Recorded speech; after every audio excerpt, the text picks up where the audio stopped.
Salut les gens, tu vas bien? La France est magique. Alors, tu as vu dans ma dernière chronique que je te parlais du vote de l'Assemblée nationale concernant le budget. Bon, ce budget qui a été rejeté à l'unanimité, sauf une voix. Donc on pensait qu'on allait être tranquille. Ben non, parce que c'est parti au Sénat. Et les sénateurs, c'est ultra privilégié, c'est noble maintenant, ont décidé de tout remettre. Ouais. Donc on va tout remettre sur la table, la réforme des retraites, etc. Ouais, elle est magique, hein, la France. Hein.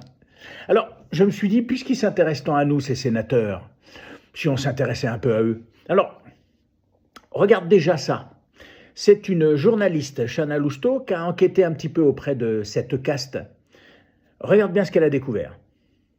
Pour un Français, il faut cotiser 40 ans pour toucher une retraite de 1 400 €. Pour un sénateur, pour atteindre 1 400 € de retraite, il faut cotiser 2 ans et 2 mois. Oh là là là. Donc ça fait parler toute la journée. La soupe est bonne, hein. Mais c'est pas fini. 7 605 € par mois brut. Ça, c'est ce qui touche comme salaire rétribution. Plus 5 900 d'indemnités parlementaires. Plus 2 500 € d'indemnités s'ils choisissent un hébergement à Paris. 6 000 € tous les 3 ans pour du matériel informatique. 8 400 € bruts par mois pour les collaborateurs. Il y a un restaurant de luxe gastronomique incroyable où le foie gras mi-cuit est au prix d'un hamburger. Il y a une cave à vin extraordinaire. C'est pas édifiant, ça?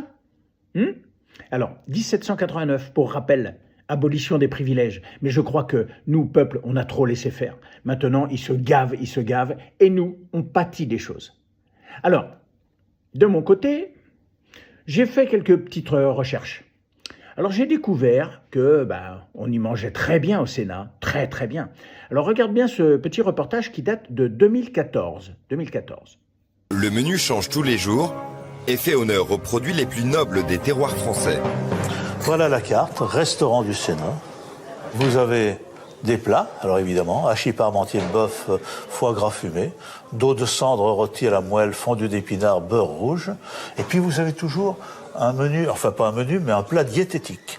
Alors le plat diététique aujourd'hui, c'est jambon fumé quadrillé au grill, légumes, des ortillonnages. Et le chef aujourd'hui propose aussi un vol au vent de homard et coquillages, jus pressé de carapace, les fromages, plateau de fromage affiné, salade de saison au fromage blanc. Et puis les desserts, gratin de fruits, sabayon au calvados, millefeuille à la vanille, baba au rhum, mousse au chocolat, café du terroir, bio Masaya et chocolat de dégustation.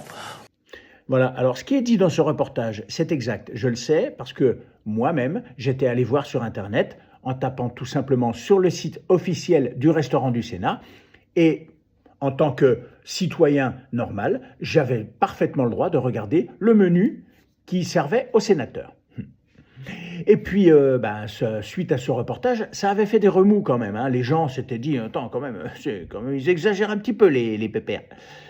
Alors, suite à ça, ce matin, je me suis dit, tiens, je vais regarder un petit peu ce qu'ils mangent. Regardez sur quoi je suis tombé. Hein. Là, d'abord, vous tombez sur le site officiel du restaurant. Voilà. Donc, il suffit de cliquer sur le lien. Et quand vous cliquez sur le lien, désormais, vous avez ça. Et oui, petit peuple, tu peux plus savoir ce qu'ils mangent. Eh non, et surtout à quel prix. Non, c'est très bien.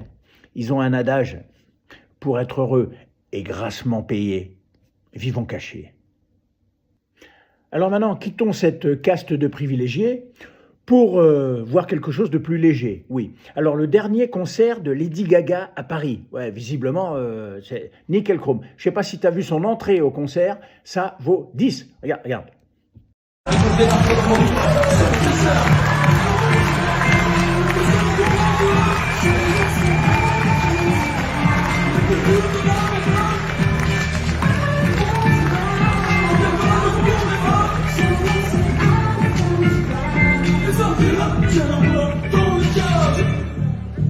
Fatal bazooka. Fatal.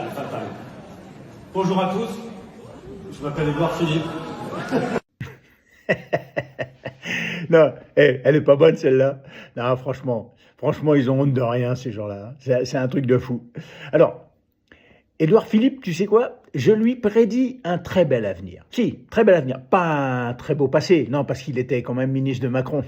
On va s'en souvenir. Non, mais un très bel avenir, parce que, regarde, les gens qui ont à chaque fois 2 prénoms pour faire un nom, ben, ils ont quand même un destin un peu particulier. Si, tu regardes, il y a Guy Georges, il y a Émile Louis. Ouais, c'est particulier, c'est particulier. Alors, pour revenir à la honte de ces gens-là, il y en a un qui arrive là. Alors là, celui-là, c'est le... Hein, bon, c'est toujours le même, hein, donc on commence à être habitué maintenant. Regarde bien ce qu'il ose balancer quand même lors d'une interview. Regarde bien, regarde bien.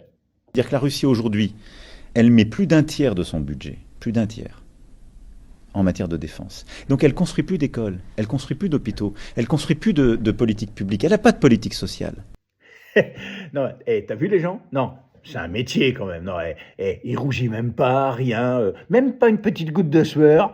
Non, ça, franchement, dans son rôle d'acteur de théâtre, nickel chrome. Bon, après, je sais pas s'il parlait de la Russie ou d'un pays qui devrait diriger, mais comme il est jamais là. Mais c'est vrai qu'il y a beaucoup d'analogies là-dedans, hein, dans son petit discours. Alors, tu sais quoi, je me demande vraiment ce qu'en penserait Louis de Funès et un de ses conseillers de tout ça. Et notre cher Mignon, où est-il? Le voilà. Avec ses dons, avec son intelligence et beaucoup de leçons particulières, il deviendra aisément, Madame la Comtesse, l'un de nos plus brillants sujets. Il est nul. Non, il n'est pas nul, Monsieur Morisot, il est timide, voilà. Il est timide, voilà. Écrasé par les responsabilités qu'implique un grand nom, on perd une partie de ses moyens dans un examen, voyons, c'est bien connu. Nous sommes là car le temps est venu. Il a raison. Mesdames et messieurs, Je maintiens qu'il est nul. Aïe, excusez-moi, qu'est-ce qu'il a? Ouais, il n'y a pas à dire, Louis, t'avais une sacrée analyse quand même. Enfin voilà, je tenais juste à vous prévenir, les gens. Me remerciez pas, non. Me remerciez pas.